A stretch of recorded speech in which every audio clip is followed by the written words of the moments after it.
ไอ้คุยสิกระมันข้างกันเลยก็ได้บุญพนักงานก็รวยให้ดนะตุ้มินนั่นเลยเกดนะเลยบักซีสันติลักประยังเกให้ดนะตุ้มินนั่นเลยเกดนะพนักสุยามข้างงี้นั่นที่บาปตาดรีบสิไอ้คุยกิสักการะนั่นตระไอ้คุยกิประจาระบะไอ้คุยกิประจาสินะฮาวรีเบอีฮาวสิบะฮาวนิ่งนั่นฮาวรีบสินี่ My first question to the government of Manipur and to the government of India Amit Shahไอ้ประการยี่อะดูนะไอ้คุยกิคุกกี้สิงท้าดูก็มาทำได้ดีมากี่ power season นั่นก็มาคุยท้าดูก็รัตระดีอ่ะฟับโอยรอยอ่ะโคบราท้าจิลลักนี่ดูท้าจิลลักนี่นักคุยอ่ะฟับโอยรอยเอาข้าพวกไอ้นั่นน้อยกี่ CRP กันโน้มสุกcommander มันสุพงษ์ดูขี้ไปเลยได้เนี่ยการีโนบน้อยน่ะสารนิสิNagagi isilinau sing taruk tu thadu oai ba matam dadi amisana nakoi sinu makoi taruk tu so thadu ko tara mari so thadu hangani haibagi wahi ma season nagi brasini aina hangning se to the government of India and to the government of Manipur asok ni hak thina hat babu ai khu tumina som lai khwa hai bro tumme tumham khangde sare safam khangde kari kino yelhomi puna magloi sila pawda ai khoi ki sarkar kai dori ai khoi sarkar si kuki ki sarkar ho kuki no sema sarkar ho oi pham thoi mandi kuki da ni ra ko oi khiba sarkar ni na kuki da haizara ga nonjara ga oi khiba sarkar ne ba aduna ne banga si kuki na to ba puna makta ning tamna hat pa ning tamna matat kakpo matam da tumin na yenga leibanga mi base kuki da haizara ga nonjara ga oi khiba sarkar ne ba kari kino prasad ta ni do che na khoi tiar gas sel cam lai ri ke tiar gas ka pa na tra na khoi kino thau kari lai ke sarkar se kino thau si tiar gas ka pa sino oi re bro praja miyam si ki ihul khangba praja miyam si na thamoi sokli ba hauri ba irang dauri ba agitation si tawninga ka tawri bra sini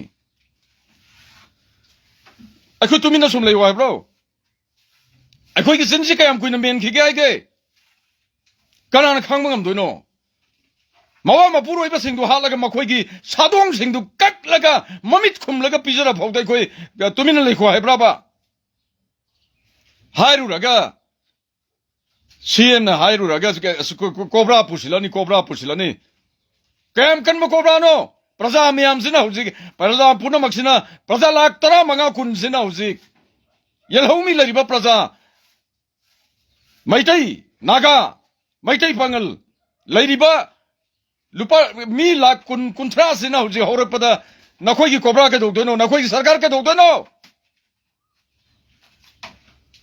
Karikino Nakoi was popped out of the Karikino. Praza sings in the mid to the Tillaga, Mihat passing them of Hamta, Mihat passing to Asini. Lalo of Hakiship, Amadi, Aduni Adane, and Punamak Tillagata of Hoda, Kutabangam the Basikuki, the Karikino. Asiyauna mihat tup na halaba adagi kene pigi adugum laba mihat padu datse nariba lalhoba adugi lalhoba singduna rims laying balak matam na makhoi gi laying kham piduri maram se karigino makhoi si mira na traga saro sabu rims laying baya bro mi gi mira ta sa laying baya bro kukilen gane am haram batai ne I quit my take a separate or I quit the cookie lane, same can I have a carry now. Nakoki cookie land and Nakoki hospital later, bra. Nakoki cookie land the lying beadro. Carigino may tell and I quit lying with her body carigino. Yamusita bro, my days say. Naga sings Yamusita bro, yellow me, sings Yamusita bro. Carigino. Lalhoba mi hat padumba, mi hatpa. Sa, makak like a me with Sabagam badumba, sa, me marakta puraga lying, Doriba Maram Sicarigino. Veterinary department da sagi lying from the lying at the Vani Sadi. Me Marata Pusilaga, Sa lying Bayaroy. Kayam Kuirage, Kau Kura Habrakoi. Zini the Mihat Tina Hatkiba Imai Sasing.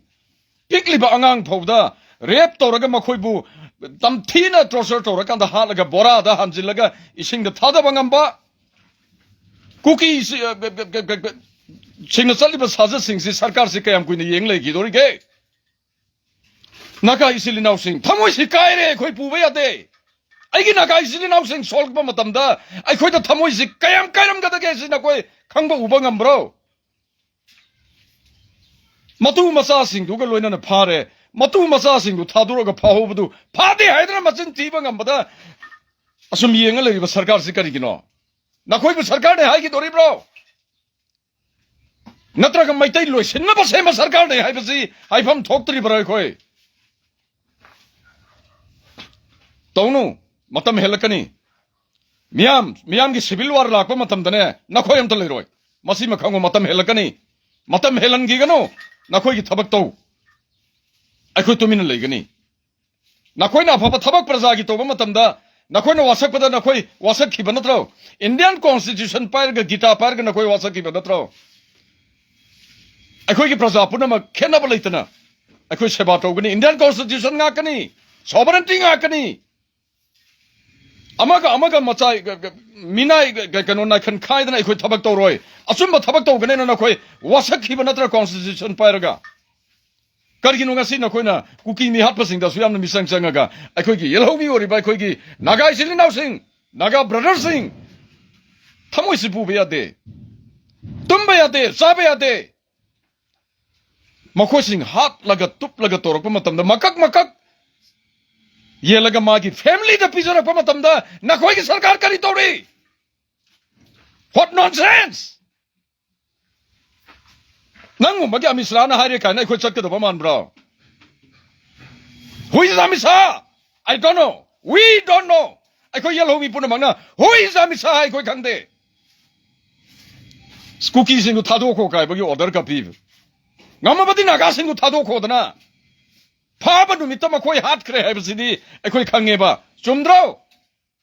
नखोई सरकार सु खंगेबा ए मसी फोंदो रदी cookie तरा मरीदो हिंग न फंगरोय हाइबगी दमकता सरकार याउना लोट बने है बदो करिगिनो हेक थादो पनोंगान बदा असई बातु दे लेरे न तालक दो बमरम करिगिनो अदुदि ताई बसिंग दु फाबदा फंगोइद्रो मखोई खंगे है बनत्रो कुकी इन पी न थोकी बदो मखोई खंगे है बरत्रो कुकी इन पी फारो दो बेमरम करी किनो नमसा के जन करी की खंगोय मागी मावा लीडर करी की खंगोय मखोई फारो दो बेमरम करी किनो लखोई की अदुग मेसिनरी सरकार की असोई बपुन मक्तुना प्रजा मयाम से मई हौरक पनी है बसी नखोई खंद्री बहु से नद्री से करी किनो मिथी बोंग सिंह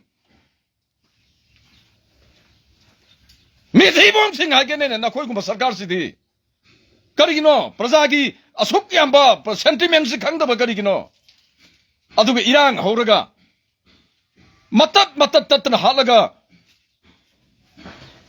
मागी फैमिली दे पिजर फौदा कोई इरांग होगिनो हाइब्रो आई कोई इरांग होगिनो हाइब्रो बा तौगनो सरकार न कोई न तौबंगम बदगी प्रजा न तौबंगम बद याम हेंगनी न कोई मी कया नो नखोई मी हुमफुगा प्रजा मी लाकुन सिगा तो पान बदन को नखोई करी होइगा त गेसी नखोई खंग दब करी गिनो असुम स्टेप तो असुम खोंथांग अथुबा मतम द लौ नत्र गदिने नखोई न गसी तियार ग्यास न कापिबा तान खाइरिबा प्रजा से प्रजा सिंगुना अमुक ओनछिल लगा तो रकम मतम दने नखोई तियार ग्यास कापनिङै लेरोय कंट्रोल तो नसाना नसाबु कंट्रोल तो अथुमा मतम दा कुकी मिहत पसिंग पुथो नखोई अचुम बतोवे दो खोई हाइगेबा करी ग्राउंड नो मन खोई अफ बतोवे ना आई खोई ना हाइहन निंगी सि करी ग्राउंड हाइ दो नो हाइ बने कुकी ग नखोई ग करी खनब लेरिगे कुकी मिहत प मतत तुप्तरा हा लगा थोंगागा साबंगम ब पिजबंगम ब मखोई ग मणिपुर सरकार नखोई ग करी खनब लेरिगे करी खेनब लेगे नी अदुगुम लबा मिहात पा अदुगुम लबा क्रिमिनल अदुगुम लबा टेररिस्ट आदि साकी लाइंग फम द लाइंग दोबा मी लाइंग फम द सा लाइंग बेरोय अफबा असुम बतौरबदी लाइंग बा हाइबसे हॉस्पिटल हाइबसे पुनो मकिनेबा अखोई खंगेबा अखोई आइन करिनो लो करिनो अमदि धर्म करिनो सबचान खंगमनेबा नागा अमदि मैतै अमदि मुस्लिम लेरिबा पुनमक से अखोई धर्म करिनो मसक मुन खंगेबा Madugi dharma du na ne ba. Makoi gi mi hat kre khanga ba phau bada naga gi brothers singna naga sisters singna kuki tara mari thado ki bado madugi dharma du na ne hai basi nakoi udaba kari kino. Madugi minungsi dharma humanity maduna natra thado krisya. Kari kino asugi amno thamoi sokhan ba kari kino. Praja singsi tumba chaba khangdana asugi amno thamoi sokhan ka tabasi kari kino. Kari khena ba leri ke kuki ka sarkar na khoi ka kari khena ba leri ke. Makoi lam dana khoi sang ba yaroi heba. Kuki ge area dana khoi sang ba yaroi. CM phau da sang labadi guli sani yana hai ba ngamma ba. Aduga maitai gi area da phong na nung tin bobob ta ayuk angan bada chang laga layeng bangani haidra lak bangam liba maduda sarkar sina so mu mateng bangsin ba phare ne yare ne adu lai badu kana no bihar padu da se na banatro makoi na sum hat pa ya ba ai khoi na yaroi haraga na ai khoi phau hoi ba phau da ngam madi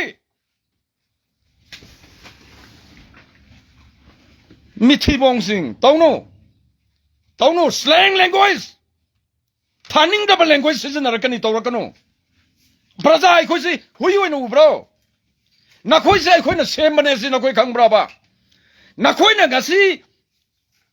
pairiba sarkar, oiriba minister. Na koi na pairiba pam, na koi bu security na gatra sali basi. Braza sing sina same manesi na koi kauraba. Praja sing sina sorok pa matam na koi kari oine sina koi khangbra kari kino tumina lai kho hai bro tumina lai ge ba khoi tumina lai na ba thabak to hai pani na khoi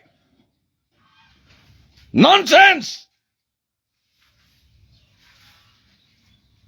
hat la basu sum na khoi tumin lai ho na khoi bu kak laga matu da pizza su na khoi tumin lai ho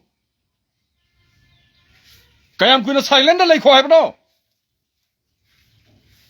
Please do something. Please do something. And go to the right path. Asumba lambidu da chalo.